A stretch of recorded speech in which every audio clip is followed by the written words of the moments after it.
Hello guys, so finally the Deadpool movie has arrived and I had the chance to see it in IMAX. Deadpool is directed by Tim Miller and stars Ryan Reynolds, Miranda Baccarin, Ed Skrein, and TJ Miller. Just on a quick note, I want you guys to know that I'm not like the biggest Deadpool fan, but I am a very big fan. I have some comics, I know about the character, and so I had seen some previous reviews to this movie and I was like really excited for it because you hear all these reviews and you hear it's like really good and it's really edgy and different and original and you're like, wow, okay, that seems like a good movie, so you want to check it out, right? And I had really high hopes for this movie, honestly, after everything I heard from it, after all the advertising, after all the commercials, the trailers, everything. And I was not disappointed, thankfully. So Ryan Reynolds portrays Wade Wilson, an ex-mercenary who falls in love with Vanessa, and he figures out he has cancer. So, to spare Vanessa from all this pain and suffering of living with a person who has cancer, he decides to go into this experimental treatment that could potentially cure it. But it actually activates his mutant gene, and he becomes Deadpool. And he also looks like that. Yeah, it's not pretty to look at, but I can tell you that he still looks like that a lot better than some people I know. So Deadpool is actually very, very, very good. Surprisingly, this movie is going to be a phenomenon. I will tell you that. It is going to be something that people are going to be talking about for a long time. And why is because it's so original and so risque with its material that you just don't expect it. Things just come out of nowhere and you're like, whoa, that happened? And it's a superhero movie, but then at the same time it's not. And that, I think, it really played on the genre. It really played on itself. And it made fun of it. You never see Marvel making fun of itself, or DC, never. No, they're too serious for that. They would rather do anything but make fun of themselves. No, but Deadpool really just makes fun of the genre of its own movie. Now, Ryan Reynolds as Deadpool is perfection. That is perfect casting. And Ryan Reynolds, I think, has wanted to make a Deadpool movie for like 10 years, I think. Maybe even longer, I don't know. But he even took a pay cut to have this movie made. That's how much he loves the character. And this really shows in the movie because Ryan Reynolds is not Ryan Reynolds in this movie. He is Deadpool, and that is it. That you just see him as this character, and as Wade Wilson, you do not see him as Ryan Reynolds at all. Maybe it's because Ryan Reynolds and Wade Wilson are so similar that they just kind of morph into this one being, but it's perfect casting. Now, Miranda Baccarin, I really hope I'm saying her name right, plays Vanessa in the movie, Deadpool's girlfriend, and she plays the really strong feminine role here, and I really, really like that. She plays it really well, and I don't know how she did not laugh at Ryan Reynolds' jokes at some points, because I would have laughed my ass off. I don't know how many takes that must have taken. And also, Ed Skrein portrays Ajax, basically the villain of the movie, and he does it really well. I mean, the motivations aren't like very, very clear, but the primary goal for the character is to be someone that Deadpool hates, and that's done really well. And thank God that Ed Skrein did this movie, because if he had just done Transporter Refueled, that would not have been good for his career. The choreography in this movie is fantastic. The cinematography in this movie is also fantastic. The lighting, just the composition of the entire frame is great most of the time. And the choreography, especially in the final act, is just amazing. There's a final fight between Deadpool and Ajax. Of course, you already seen it in the trailers. That fight is fantastic. Why? Because it's fast-paced. But there are no quick cuts, there is no shaky cam. It's all long shots that you can see, and you can see clearly. Now, the fight is very clearly seen, and it's really, really, really fast, so you have to really pay attention to what's happening. Thankfully, there are no quick cuts or shaky cam that will distract you from seeing the actual fight. Something else that's really good is the cinematography. A prime example of this would be the opening credits. Now, I think if you've seen a lot of reviews, then you know what I'm talking about. They always revere the opening credits, and if you haven't seen this movie, then, well, you won't know what I'm talking about.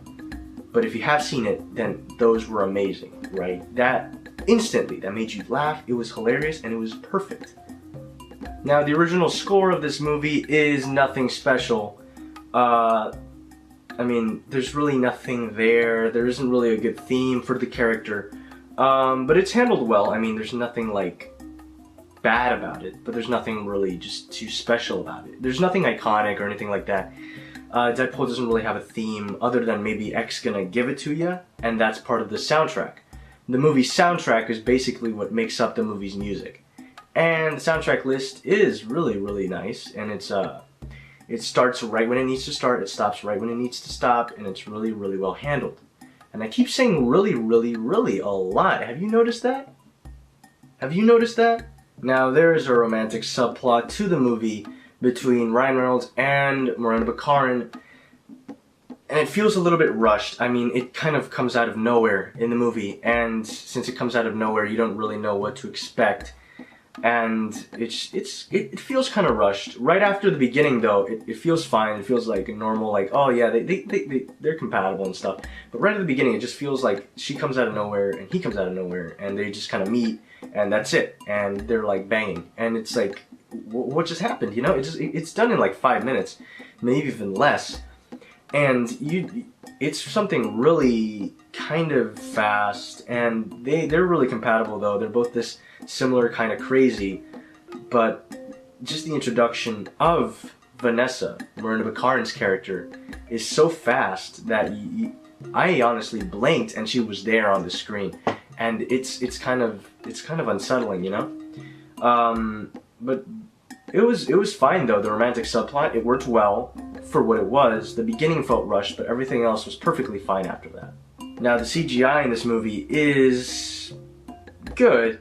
It's not the best, but then again, this movie had a pretty low budget. But for what they were able to accomplish with such a low budget is just surprising, because Colossus looks really, really good. And for the low budget they had, it's something to honestly revere, because Colossus actually looks like he's made of metal. And actually looks like Colossus, unlike the previous X-Men movies that made him look like just shiny liquid thingamajig, and it looked really bad, and it didn't look like Colossus at all. This Colossus should be like right there. He actually looks like the character, and it's thankfully they did justice to him. And also, Russian accent, I'm pretty sure people are complaining about it, even though that's the actual voice actor's accent. But oh well, people can complain about many things. Now, Negasonic Teenage Warhead's powers are also really nice looking, and can't really say too much about it. She just kind of blows up, but it looks good. And she actually wears an X-Men uniform, which is also very nice and great to see. And it's great to see them yellow and blue like they should be, unlike the black suits that X-Men Apocalypse characters are going to wear. I am very happy that at least one X-Men character has been done justice. Or actually, I guess I'll say two. So guys, time to get a little bit more serious, and we are going to review the movie now. So, I'm not going to give this movie 5 out of 5 because, I mean, it's great. The cinematography, the originality, the acting, like everything that it has going for it is really great. Similar to what Mad Max Fury Road did. But there's, I guess the movie's just missing something for me, that it just needs, it was lacking something, even though I know this is a comedy movie and it's not supposed to be taken seriously, it was lacking something that made it 5-star material. I mean, I would give The Dark Knight 5 stars, but I wouldn't give this movie 5 stars. And it's not because I didn't think it was, you know, amazing, which it was. I had a really good time with it, but there's something about it that I think makes it not deserve 5 stars, and it's not because it's crude or anything like that. I just feel like it's missing something, and I don't really know how to explain that. But I mean, the acting was good, the CGI is superb and everything like that. I guess it was just, it's just me, I mean, it's my opinion. But yeah, I'm gonna say Deadpool gets 4.5 out of 5 stars. And yeah, I really enjoyed this movie, guys. It was an experience, yeah, and I saw it in IMAX, which was very different. This was my first IMAX movie, so it was big, and yeah, I had a lot of fun with it. And I really recommend you watch it, not with your parents though.